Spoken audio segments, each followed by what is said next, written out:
Punnapra Shanthibhavan Sarvodaya managing trustee brother Mathew ആൽബിന്റെ ആത്മകഥ കാരുണ്യത്തിന്റെ കനൽവഴികൾ എന്ന പുസ്തകം രണ്ടാം പതിപ്പിന്റെ പ്രകാശന പരിപാടി ഓഗസ്റ്റ് 18 പകൽ 11:30 പുന്നപ്ര ശാന്തിഭവൻ അങ്കണത്തിൽ സംഘടിപ്പിച്ചു.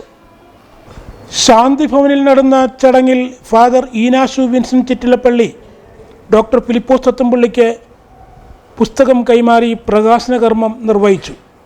കാരുണ്യത്തിൻ്റെ കനൽ വഴികൾ എന്ന പുസ്തകത്തിന് 2 വശമുണ്ടെന്നും ജീവിത യാഥാർത്ഥ്യങ്ങളുടെ കനൽ അനുഭവങ്ങളും കാരുണ്യത്തിൻ്റെ തണൽ സ്പർശവുമാണ് അവയെന്നും ഫാദർ ഈനാശു വിൻസെന്റ് ചിറ്റിലപ്പള്ളി പറഞ്ഞു. ഈയൊരു കാര്യമാണ് ഈ പുസ്തകത്തെ ശ്രദ്ധേയമാക്കുന്നത്. എല്ലാവരും ഇത് വാങ്ങി വായിക്കണമെന്നും അദ്ദേഹം പറഞ്ഞു. ശാന്തിഭവൻ ട്രസ്റ്റി അംഗം ബിനോയ് തങ്കച്ചൻ അധ്യക്ഷത വഹിച്ചു. ആത്മകഥ തയ്യാറാക്കിയ കൈനകരി അപ്പച്ചനെ ഫാദർ ഈനാശു വിൻസെന്റ് ചിറ്റിലപ്പള്ളി ആദരിച്ചു. കരനെല്ല കർഷക അവാർഡ് ജേതാവ് PA കുഞ്ഞുമോനെ അഡ്വക്കേറ്റ് നാസർ പൈങ്ങാമടം ആദരിച്ചു. Samastha Kerala Sahithyaparishath general secretary doctor Nedumudi Harikumar മുഖ്യപ്രഭാഷണം നടത്തി. കാരുണ്യത്തിൻ്റെ കനൽ വഴികൾ എന്ന ആൽബിൻ്റെ ആത്മകഥ ഇംഗ്ലീഷിലേക്കും വിവർത്തനം ചെയ്യണമെന്ന് അദ്ദേഹം അഭിപ്രായപ്പെട്ടു. അഡ്വക്കേറ്റ് നാസർ M പൈങ്ങാമടം മുഖ്യാതിഥിയായി. ജില്ലാ library council president Aliyar M Makkiyil, novelist Vinayasree, കവിയും സാഹിത്യകാരനുമായ Vayalar Gopalakrishnan, advocate Pradeep Koottala, CA Joseph Mararikulam, Kamal M Makkiyil, ചലച്ചിത്ര നടൻ പുന്നപ്ര അപ്പച്ചൻ, സാമൂഹ്യ പ്രവർത്തകരായ ബേബി പാറക്കാടൻ, രാജു പള്ളിപ്പറമ്പിൽ എന്നിവർ സംസാരിച്ചു. ഇതൊരു വലിയ പ്രകാശമാണ്. കാരണം കാരുണ്യത്തിൻ്റെ കനൽ വഴികൾ എന്ന് പറയുന്ന പുസ്തകത്തിൻ്റെ 2ാം പതിപ്പ് ഇറങ്ങുന്ന ഈ വേളയിൽ ഇത്രയും മഹാരഥന്മാരായിട്ടുള്ള സാംസ്കാരിക ആധ്യാത്മിക മേഖലയിലെ പ്രമുഖർ നമ്മളുടെ ഈ ഒരു വിളക്ക് കൊളുത്തിക്കൊണ്ട് നമ്മുടെ ഈ ചടങ്ങിൻ്റെ ഒരു ആരംഭം കുറിക്കുകയാണ്. അപ്പോൾ എല്ലാവരും ഒന്ന് എഴുന്നേറ്റ് നിന്ന് നമുക്ക് ഈ ചടങ്ങിൽ ഈ വിളക്ക് കൊളുത്തിക്കൊണ്ട് നമുക്ക് ഈ മറ്റ് കർമ്മങ്ങളിലേക്ക് കടക്കാം.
ഈ ആശ്രമത്തിലേക്ക് കടന്നു വരുന്ന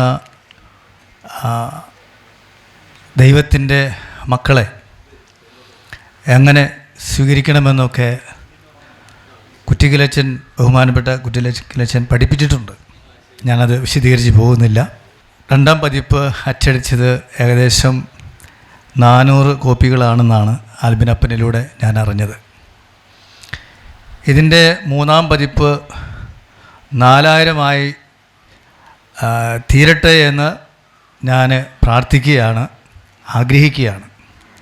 എല്ലാ മനസ്സാക്ഷിയുള്ള എല്ലാ മനുഷ്യരും വായിച്ചിരിക്കേണ്ട ഒരു ഒരു ഒരു ഒരു ഒരു ഒരു യാഥാർത്ഥ്യമായി നിൽക്കുന്ന പുസ്തകമാണത്. ഈ വലിയ സത്യം നമ്മുടെ പുസ്തകത്തിൽ ഉണ്ട്. അതിന് 300 രൂപയാണ് വിലയിട്ടിട്ടുള്ളത്.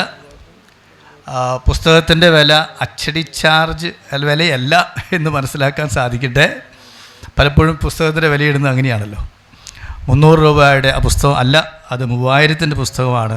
അടുത്ത 3ാമത്തെ എഡിഷനിൽ 4000 കോപ്പി അടിക്കാനായിട്ട് സാധിക്കട്ടെ എന്ന് ആശംസിച്ചുകൊണ്ട് ഞാൻ ഇവിടെ നിർത്തുകയാണ്. Thank you. ഏതാണ്ട് 3 ദശാബ്ദകാലത്തിലേക്ക് അടുത്തു വരുന്ന പുന്നപ്ര ശാന്തിഭവൻ്റെ പ്രവർത്തനത്തിന് ചുക്കാൻ പിടിക്കുന്ന ബ്രദർ മാത്യു ആൽബിൻ ഇന്ന് അന്യം നിന്ന് പോകുന്ന മാതൃകാ വ്യക്തിത്വങ്ങളുടെ ആ ഒരു സാഹചര്യത്തിൽ നമുക്ക് അതിനെതിരായിട്ടുള്ള മാതൃകയായി സമൂഹത്തിന് പ്രചോദനം നൽകുന്ന ഒരു മഹാവ്യക്തിത്വമാണ് എന്ന് നമുക്കറിയാം.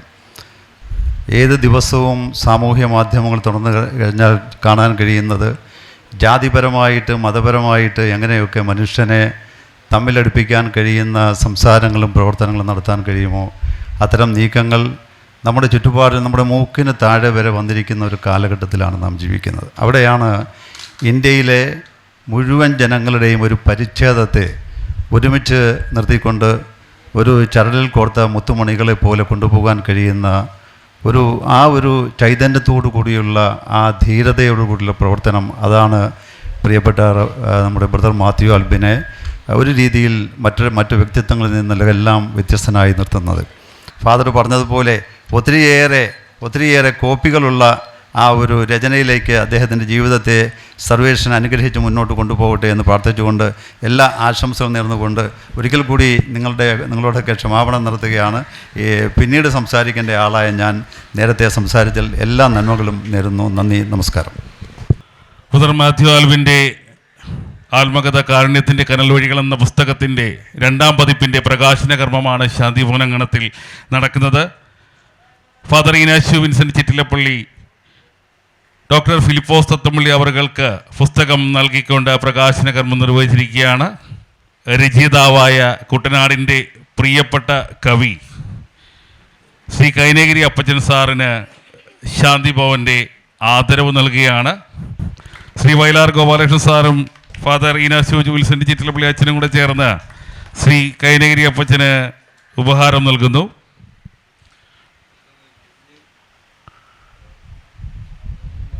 മികച്ച കരനെല്ല് കർഷകനുള്ള കൃഷിഭവൻ്റെ അവാർഡ് ലഭിച്ച ശ്രീ പി എ കുഞ്ഞുമോന് ശാന്തിഭവൻ്റെ ആദരവ്.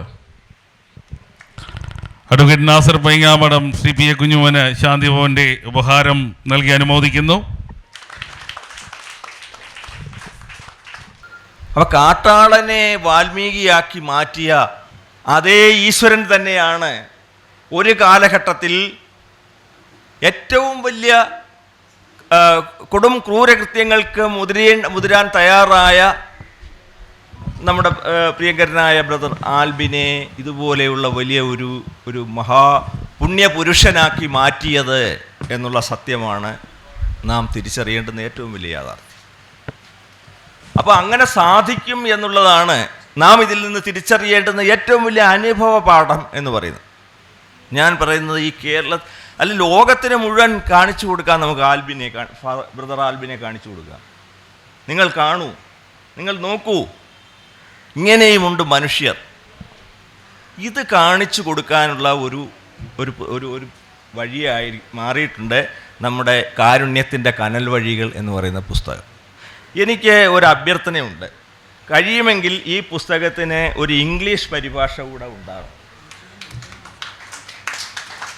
അത് ആരെക്കൊണ്ടെങ്കിലും നന്നായി തന്നെ അത് ചെയ്യിക്കുകയും വേണം. കാരണം ഈ പുസ്തകം കേരളത്തിൽ മാത്രമല്ല ലോകം മുഴുവൻ വായിക്കപ്പെടേണ്ടതാണ് എന്നുള്ളതാണ് എൻ്റെ അഭിപ്രായം.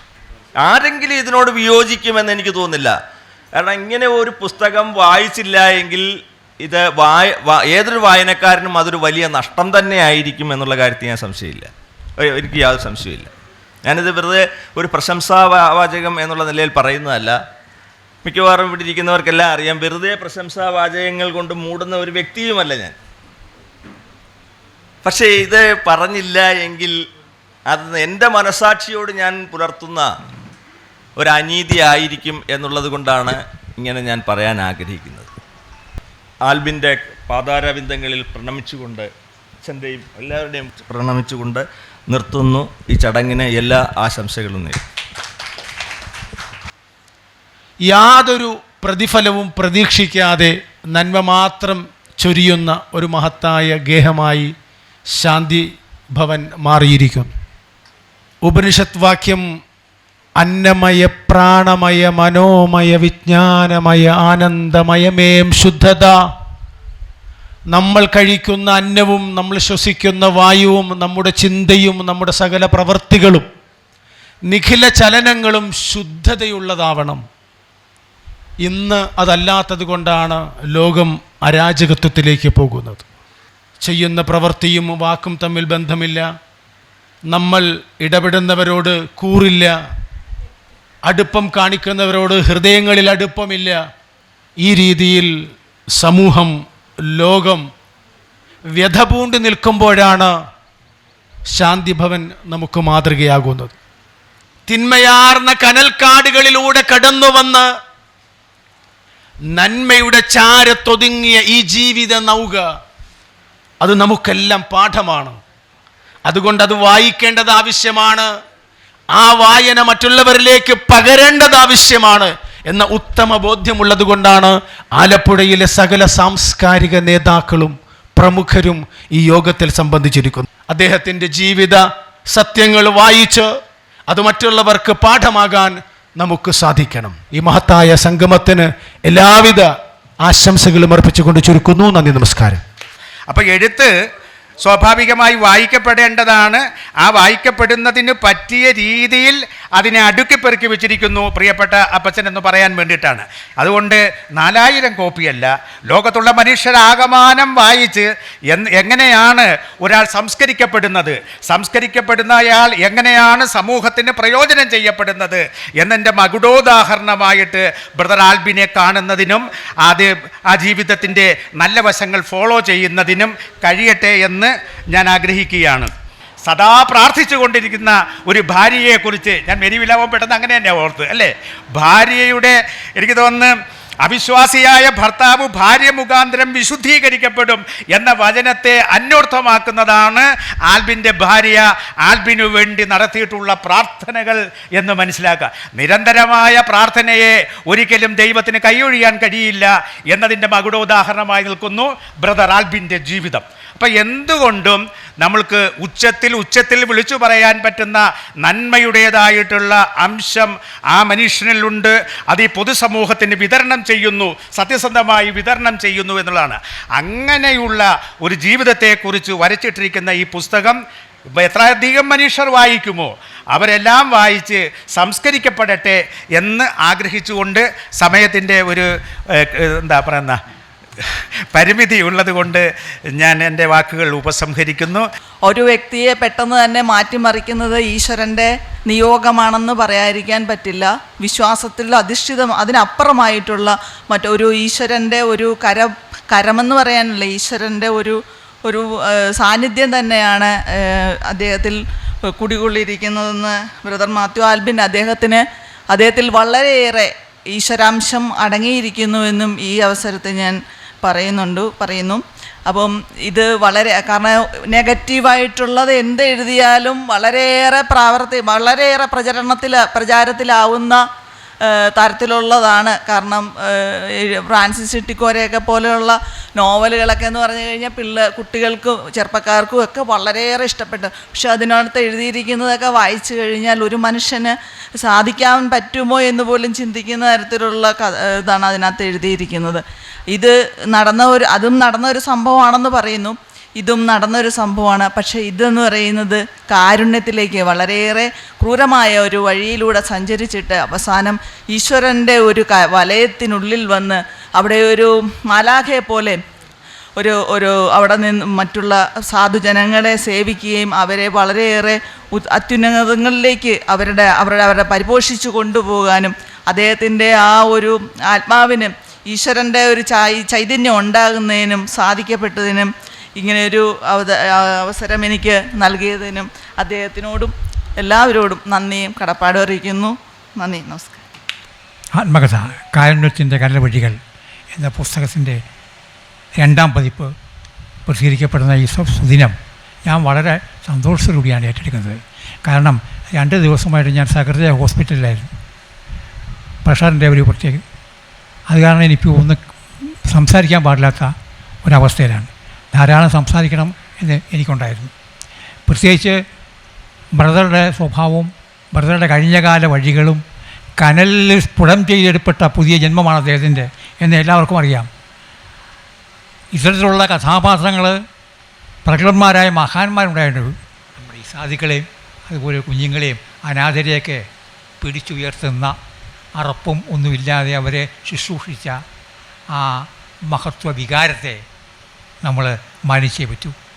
ലോകത്തിലൊരു യേശു ക്രിസ്തുവിനോ മാത്രമേ അത് സാധിച്ചിട്ടുള്ളൂ, വേറൊരു മനുഷ്യന് സാധിച്ചിട്ടില്ല. എല്ലാ പുരാണങ്ങളിലും വലിയ മഹാന്മാരുടെ കാര്യം പറയുന്നുണ്ടെങ്കിൽ തന്നെയും ഒരു മഹാനും അങ്ങനെ സാധിച്ചിട്ടില്ല. അവർക്ക് ചില പ്രതിഫലം കിട്ടുമെന്ന് അറിയാവുന്നത് കൊണ്ട് ചില മോക്ഷപ്രാപ്തിയിലേക്ക് അവർ പോയെന്ന് മാത്രമേ ഉള്ളൂ, അത്രേ ഉള്ളൂ. പക്ഷേ ക്രിസ്തുദേവൻ അതില്ലായിരുന്നു. അദ്ദേഹം പ്രതിഫലം കൂടാതെയാണ് പാവപ്പെട്ടവരെയും ദീനന്മാരെയും രോഗികളെയും ശുശ്രൂഷിച്ച്. അതിൻ്റെ പര്യായപതാണ് അത്. ആ വംശപരമ്പരയിലുള്ള സ്വർണ്ണമാലയിലെ ഒരു തിളങ്ങുന്ന ഒന്നാം തരം വജ്രക്കല്ലാണ് ആൽബിൻ. കഴിഞ്ഞ കുറേ കാലമായി ഇവിടെ നടക്കുന്ന എല്ലാ പരിപാടികളിലും ഞാൻ ആ മംഗളപത്രം വായിക്കാറുണ്ട്. ഇവിടെയും അത് വായിക്കും. ഇതിനു മുമ്പായിട്ട് കാരുണ്യത്തിൻ്റെ കനൽവഴികൾ എന്ന് പറയുന്ന പുസ്തകം, തീർച്ചയായിട്ടും എല്ലാവർക്കും അനുഭവങ്ങളുണ്ട്, വേദനകളുണ്ട്, ദുഃഖങ്ങളെല്ലാം ഉണ്ട്. ഇതുപോലെ തന്നെ എൻ്റെ ഒരു ആത്മകഥയുടെ പേര് കനൽവഴിയിലെ കാവ്യജീവിതം എന്നാണ്. ഏകദേശം സാമ്യമുള്ളൊരു പേരാണ് കാരുണ്യത്തിൻ്റെ കനൽവഴികളും. കനൽവഴികളിലൂടെ നടക്കുന്നവർ മാത്രമേ ജീവിതത്തിൽ വിജയം നേടാറുള്ളൂ. ഇനിയും അദ്ദേഹത്തിന് ആതുര സേവന രംഗത്തിലൂടെ ദീർഘകാലം ജീവിച്ചിരുന്ന് ലോകത്തിന് നന്മ ചെയ്യാൻ സാധിക്കട്ടെ എന്ന് ആശംസിച്ചുകൊണ്ട് നന്ദി, നമസ്കാരം. ഈ മനുഷ്യൻ ഇവിടെ ജീവിച്ച് ഇപ്പോഴും ജീവിച്ചുകൊണ്ടിരിക്കുന്ന അദ്ദേഹത്തിൻ്റെ ദുഃഖങ്ങളും ദുരിതങ്ങളും വിഷമങ്ങളും വേഗലതകളും രക്തത്തിൽ ചാലിച്ചെഴുതിക്കൊണ്ടിരിക്കുന്ന പുസ്തകത്തിൻ്റെ 2ാമത്തെ പതിപ്പിന് ആശംസകൾ അർപ്പിക്കുമ്പോൾ അതിലേറ്റവും ഫലവത്തായ രീതിയിൽ സുഖമില്ലെങ്കിൽ പോലും വയലാറിയെ പോലുള്ള ബഹുമാന്യരൊക്കെ വന്ന് 2 വാക്ക് പറയുന്നത് അദ്ദേഹം കാണിച്ച നന്മ നിറഞ്ഞ ആ പ്രവർത്തനത്തിൻ്റെ ഫലമാണ്. എഴുത്തുകാരൻ പറഞ്ഞിട്ടുണ്ട്, ഒരുത്തൻ ഒരു പുസ്തകത്തെ തൊടുമ്പോൾ നമ്മളൊരു മനുഷ്യനെ തൊടുകയാണെന്നാണ്. അല്ലേ ജോസൂട്ടി സാറേ? നമ്മൾ മാത്യു ആൽബിൻ എന്ന് പറയുന്ന മനുഷ്യനെ തൊടുകയാണ്. ഇതിൽ മജ്ജയും മാംസവും മനുഷ്യ പ്രയാസമുള്ള ഒരു മനുഷ്യനുണ്ട്. വായിച്ചിട്ടുള്ളവർക്ക് വീണ്ടും വായിക്കണം. അദ്ദേഹത്തിൻ്റെ മേരിച്ചേച്ചിക്കും 1000 ആരോഗ്യങ്ങൾ നേർന്നൊപ്പം ഈ പ്രോഗ്രാമിന് വന്നിരിക്കുന്ന എല്ലാവരെയും കർത്താവ് സമർത്ഥമായി അനുഗ്രഹിക്കട്ടെ എന്ന് ആഗ്രഹിക്കുന്നു, ആശംസിക്കുന്നു, പ്രാർത്ഥിക്കുന്നു. നന്ദി, നമസ്കാരം. അദ്ദേഹത്തെ പറ്റി പറയുമ്പോൾ അദ്ദേഹം ഒരു ഭീകര കാലഘട്ടത്തിലൂടെ കടന്നു വന്ന് സമാധാനത്തിൻ്റെ ദൂതനായി മാറുമ്പോൾ അത് നേരിട്ട് കണ്ടിട്ടുള്ള ഒരാളാണ് ഞാൻ. ഒരു പേടി സ്വപ്നമായിരുന്നു പുന്നപ്രക്കാർക്ക് മാത്യു ആൽബിൻ എന്ന ബ്രദർ. തീർച്ചയായിട്ടും ഞാൻ ഓർക്കുന്നൊരു കാര്യം, പോലീസുകാരോട് പോലും ഇത്ര ധൈര്യമായിട്ട് പറയാനുണ്ടായിരുന്ന ഒരു വലിയ മനസ്സിൻ്റെ ക്രൂരതയുടെ ഒരു പര്യായമായിരുന്നു മാത്യു ആൽബിൻ. അപ്പോൾ തീർച്ചയായിട്ടും ഇത്രയേറെ കാര്യങ്ങൾ ചെയ്ത ഒരാളിനെ ഇത്രയും ഒരു മനുഷ്യ സ്നേഹിയാക്കി മാറ്റാൻ ഒരാൾക്ക് മാത്രമേ പറ്റൂ. അത് സാക്ഷാൽ ഈശ്വരൻ അല്ലെങ്കിൽ യേശു ക്രിസ്തുവിന് മാത്രമേ പറ്റുകയുള്ളൂ. ദൈവത്തിൻ്റെ കയ്യൊപ്പോടുകൂടിയാണ് ഇന്ന് മാത്യു ആൽബിൻ കഴിഞ്ഞുകൂടുന്നതും ഇത്രയും വലിയ ആൾക്കാരെ ഇവിടെ പാർപ്പിച്ചുകൊണ്ട് അവരുടെ എല്ലാ കാര്യങ്ങളും നോക്കാൻ പറ്റുന്നത് അതിൻ്റെ പുറകിലൊരു ദൈവിക ശക്തിയുണ്ടെന്ന് മാത്രം പറഞ്ഞുകൊണ്ട് ഈ പുസ്തകം ഒരു വലിയ മുതൽക്കൂട്ടായിരിക്കും മലയാള സാഹിത്യത്തിനെന്ന് പറഞ്ഞുകൊണ്ടും ഇവിടെ നെടുമുടി ഹരികുമാർ സാറ് പറഞ്ഞ പോലെ ഈ പുസ്തകത്തിൻ്റെ ലോകോത്തര ഭാഷയായി ഇംഗ്ലീഷിലേക്ക് വിവർത്തനം ചെയ്ത് കഴിഞ്ഞാലേ അത് പൂർണ്ണമാവൂ എന്നുള്ള അഭിപ്രായത്തോടും കൂടി എല്ലാ ആശംസകളും ഇവിടെ കൂടിയിരിക്കുന്ന എല്ലാവർക്കും നേർന്നുകൊണ്ട് നന്ദി, നമസ്കാരം. ബ്രദർ ആൽബിൻ്റെ ജീവിച്ച ജീവിതത്തെക്കുറിച്ചുള്ള പുസ്തകമാണ് ഇവിടെ പ്രകാശനം ചെയ്തത്. നമ്മുടെ ഈ ശാന്തി ഭവൻ്റെ നിങ്ങളൊക്കെ ഒരുപാട് ബന്ധങ്ങളുള്ള ആൾക്കാരാണ്. നിങ്ങളൊക്കെ എന്നെക്കാട്ടിയൊക്കെ ഒരുപാട് വൈഡായിട്ടുള്ള ബന്ധങ്ങൾ, കലാകാരന്മാരെന്ന് പറയുന്നത് ദൈവത്തിൻ്റെ ഒരു വളരെ ഒരു പ്രത്യേക അനുഗ്രഹിക്കപ്പെട്ടവരാണ്. അപ്പം അവർക്കൊക്കെ ഉള്ള ബന്ധങ്ങളെന്ന് പറയുന്നത് അവരൊക്കെ പറയുന്നത് ജനങ്ങൾ അംഗീകരിക്കും, അല്ലെങ്കിൽ ജനങ്ങൾ കേൾക്കും. തീർച്ചയായും നിങ്ങളൊക്കെ എവിടെയൊക്കെ ചെല്ലുമ്പോഴും ഒരു സെക്കൻഡോ അല്ലെങ്കിൽ ഒരു 10 സെക്കൻഡോ ഒക്കെ ഈ ശാന്തി ഭവൻ്റെ സാമ്പത്തിക സമാഹരണത്തിന് വേണ്ടി അതൊരു വളരെ നിർബന്ധമാണ്. കാരണം ഇപ്പം നമ്മുടെ വീട്ടിലൊക്കെ ഒരുപാട് ഗ്യാസ് ഉപയോഗിക്കുന്നതുകൊണ്ട് ഒരുപാട് വിറകുകൾ കിടപ്പുണ്ട്. ആ വിറകുകളൊക്കെ ഇവിടെ ഫോൺ ചെയ്ത് പറഞ്ഞു കഴിഞ്ഞാൽ തീർച്ചയായും അവരിവിടെ കൊണ്ടുവന്ന് അത് ഉപയോഗിക്കും. അതുപോലെ നമ്മൾ ഉണ്ടാക്കുന്ന നെല്ലാണെങ്കിലും മീനാണെങ്കിലും നമ്മുടെ ഒരു ഓഹരി ഇവിടെ എത്തിച്ചു കഴിഞ്ഞാൽ അത് നമ്മുടെ ജീവിതത്തിൽ നമുക്ക് ആ കിട്ടുന്ന സുഖം. അപ്പോൾ അങ്ങനെ ചെയ്ത് കഴിയുമ്പോൾ കിട്ടുന്നത് അത് ലോകത്ത് വേറൊന്നിനും കിട്ടത്തില്ല. നമുക്ക് ഒരു നേരം ഒരു വിശപ്പിന് കൊടുക്കുമ്പോൾ നമുക്ക് കിട്ടുന്ന സുഖം, ആ സുഖം, അല്ലെങ്കിൽ ഒരുത്തരം ബുദ്ധിമുട്ടുമ്പോൾ സഹായിക്കുന്ന സുഖം, അതൊക്കെ ഒരു പക്ഷേ ഒരു എഴുത്തിനോ ഒരു കലയ്ക്കോ ഒന്നിനും കിട്ടാത്തൊരു സുഖമുണ്ട്. ആ സുഖം അനുഭവിക്കാൻ ദൈവം നിങ്ങളെല്ലാവരെയും അനുഗ്രഹിക്കട്ടെ എന്ന് പറഞ്ഞുകൊണ്ട് നിർത്തുന്നു. നന്ദി, നമസ്കാരം. ആൽബിൻ ബ്രദറിൻ്റെ ജീവിതം പുസ്തക രൂപത്തിലാക്കുവാൻ, അതിന് ലിഖിത രൂപം നൽകുവാൻ ദൈവനാമം എനിക്ക് അനുവാദം തന്നു. അതെൻ്റെ യോഗ്യതയുടെ ഫലമല്ല, അവിടുത്തെ കരുണയും കരുതലുമാണെന്ന് ഞാൻ വിശ്വസിക്കുന്നു. എപ്പോഴും നന്മയ്ക്ക് വേണ്ടിയിട്ട് അല്പം തിന്മ ചെയ്യാൻ പോലും അദ്ദേഹം അന്ന് തയ്യാറായിരുന്നു എന്നുള്ളതാണ് അദ്ദേഹത്തെ അടുത്തറിഞ്ഞപ്പോൾ എനിക്ക് കിട്ടിയ ഒരു റിസൾട്ട്. വെറും ഒരു ദുഷ്ടനല്ലായിരുന്നു അദ്ദേഹം. അദ്ദേഹം സത്യത്തിൽ ഒരു നീതിക്ക് വേണ്ടി വിശക്കുകയും ദാഹിക്കുകയും ചെയ്യുന്ന ഒരു മനസ്സുണ്ടായിരുന്നു. പക്ഷേ പൗലോസ്ലീഹ പറഞ്ഞതുപോലെ തീഷ്ണത കൊണ്ട് ഞാൻ പലതും ചെയ്തു പോയി എന്ന് ബൈബിളിലെ സെൻറ്റ് പോൾ പറയുന്നുണ്ട്. ഏറ്റവും ചെറിയവരെ ചേർത്ത് പിടിച്ചുകൊണ്ടിരിക്കുന്ന ഈ അപാര വ്യക്തിത്വത്തെ, ഈ അത്ഭുത പ്രതിഭാസത്തെ ഒരിക്കൽ കൂടി നിങ്ങളുടെ ഏവരുടെയും പേരിൽ ഞാൻ വണങ്ങുകയാണ്. എല്ലാവർക്കും ലോക ഗുരുവിൻ്റെ അനുഗ്രഹങ്ങൾ പ്രാർത്ഥിച്ചുകൊണ്ട് എൻ്റെ വാക്കുകൾ ഉപസംഹരിക്കുന്നു. നന്ദി, നമസ്കാരം. ഈശോമിശിഹായ്ക്ക് സ്തുതിയായിരിക്കട്ടെ. പ്രിയപ്പെട്ടവരെ, ഇവിടെ വന്നിരിക്കുന്ന എല്ലാ വിശിഷ്ടതകൾക്കും നന്ദി പറയുക. അത് ഏറ്റുവാങ്ങിയ ഫിലിപ്പ് തത്തമ്പള്ളി സാറിനും അത് കൊടുത്ത അച്ഛനും ചുറ്റപ്പള്ളി അച്ഛനും നന്ദി പറയുന്നു. ഇവിടെ വന്നിരിക്കുന്ന എല്ലാവർക്കും വേണ്ടി നന്ദി പറയുന്നു. പക്ഷെ അത് വായിക്കണം. നിങ്ങളൊന്ന് വായിച്ചാൽ ഒരു മനുഷ്യന് എന്താ രണ്ട് മുഖം. കനൽ വഴി, ഇപ്പോഴും കനൽ വഴിയാണ്. കാരണം ഭക്ഷണം പോലും കൊടുത്തില്ല. കുറച്ച് പേര് ഭക്ഷണമുള്ള മാമ നിൽക്കുന്നത്, അവരുടെ കാര്യം നോക്കട്ടെ, ഇവരുടെ കാര്യം നോക്കണം. അവർ ഫോട്ടോ എടുക്കാൻ വിളിക്കുന്നു. ദൈവമേ കർത്താവ്, ഇതുപോലത്തെ ഒരു പരിപാടി ആരും ഏൽപ്പിക്കില്ലെന്ന് ഞാൻ പറയട്ടെ. ഈ പാവപ്പെട്ട വിദ്യാഭ്യാസം ഇല്ലാത്ത എന്നെ ഏൽപ്പിച്ചതുപോലെ ഞാൻ മേരി ഒന്ന് ആശുപത്രി കിടക്കുക, എൻ്റെ ഭാര്യ കിടക്കുന്ന വിൽപ്പന തത്തമ്പള്ളി സാറിൻ്റെയൊക്കെ അറിയാവുന്ന ആളാണ്. എപ്പോഴും വരുമ്പോൾ ആചരിക്കുന്ന. അപ്പോൾ 3-4 പേരോട്ട് ആശുപത്രിയിലാണ്. ഇന്നൊക്കെ എല്ലാവരെയും സ്വരുക്കൂട്ടി പോകുന്നത് ദൈവത്തിൻ്റെ കൃപയാണ്, കർത്താവിൻ്റെ കൃപയാണ്. പ്രിയപ്പെട്ടവരെ, ഒരു മനുഷ്യന് വേണ്ട സമാധാനമാണ്. 74 വയസ്സിൽ നിന്നുകൊണ്ട് ഇങ്ങനെ ഈ ഒരു ബുക്ക് 2ാം പതിപ്പ് ഇറക്കാൻ പറ്റി, 3ാം പതിപ്പ് ഇറക്കാൻ പറ്റാതിരിക്കട്ടെ എന്ന് ഞാൻ പ്രാർത്ഥിക്കും. അനുഭവം മരിക്കട്ടെ. മരണം എല്ലാവർക്കും പേടിയാണ്. എനിക്ക് മരണം പേടിയില്ല. കാരണം 5-6 പ്രാവശ്യം മരിച്ച മനുഷ്യനെ എനിക്ക് പേടിയില്ലാത്തൊരു മരിപ്പ്. രാത്രി കിടക്കാൻ നേരത്തെ ഞാൻ പ്രാർത്ഥിച്ച് കിടക്കുന്നു, നേരം വിളക്കുമ്പോൾ എൻ്റെ മരിക്കണേ. നേരം വിളക്ക് നന്ദി പറയാൻ നേരത്തെ ദൈവമേ ഞാൻ ഇന്നും ജീവിച്ചിരിക്കണുണ്ടോ? കാരണം ഒന്നുമില്ല, എനിക്കൊന്നും പേടിക്കേണ്ടതൊന്നുമില്ല. വന്ന എല്ലാവർക്കും നന്ദി. നിങ്ങളെ വിളിക്കുമ്പോൾ ഓടി വരുന്നുണ്ടല്ലോ. നമ്മുടെ ജോസഫ് സാറൊക്കെ വന്നപ്പോഴും താമസമെങ്കിലും വന്നല്ലോ. അപ്പോൾ നിങ്ങളുടെയൊക്കെ സാന്നിധ്യം, ഒരു അച്ഛൻ്റെ കുർബാന മറ്റ് രാവിലെ കഴിഞ്ഞു. നമ്മുടെ എല്ലാവരുടെ അനുഗ്രഹങ്ങൾ, പ്രാർത്ഥന, ദൈവം നമ്മളെല്ലാവരും അനുഗ്രഹിക്കട്ടെ. ഈശോ മിശിഹായ്ക്ക് സ്തുതിയായിരിക്കട്ടെ. എൻ്റെ പ്രത്യേകം എൻ്റെ മക്കൾക്ക് നന്ദി. അപ്പച്ചൻകുട്ടി തയ്യാറാക്കി, അപ്പച്ചൻകുട്ടിക്ക് സഹായിയായിട്ട് നിന്ന നമ്മുടെ ജോസ് കുട്ടി, പുള്ളിയാണ് സഹായകനായിട്ട് അപ്പച്ചൻകുട്ടി നിന്ന്. അപ്പച്ചൻകുട്ടി തന്നെയല്ല, അവിടെ കൂടെ നിൽക്കുകയായിരുന്നു ആര്, ജോസ് കുട്ടി. അപ്പോൾ അവർക്കെല്ലാം നന്ദി, എല്ലാവർക്കും നന്ദി പറഞ്ഞുകൊണ്ട് നിർത്തുന്നു. അപ്പോൾ അതുകൊണ്ട് തത്തമ്പള്ളി സാറിന് ഒരിക്കൽ കൂടെ നന്ദി പറയുന്നു. ഇത് ഏറ്റുവാങ്ങാനുള്ള ഭാഗ്യം കിട്ടിയത്. നമ്മുടെ ഡോക്ടർ ഫിലിപ്പോസ് തത്തമ്പള്ളി സാർ രചിച്ച കവിതാ സമാഹാരങ്ങളും പുസ്തകങ്ങളും ശാന്തിഭവൻ്റെ managing trustee brother Mathew Albin ഏറ്റുവാങ്ങുകയാണ്. ഡോക്ടർ ഫിലിപ്പോസ് തത്തമ്പള്ളി സാറിൻ്റെ കവിതകളും പുസ്തകങ്ങളും Shanthibhavan managing trustee brother Mathew Albin ഏറ്റുവാങ്ങുന്നു. Thank you sir.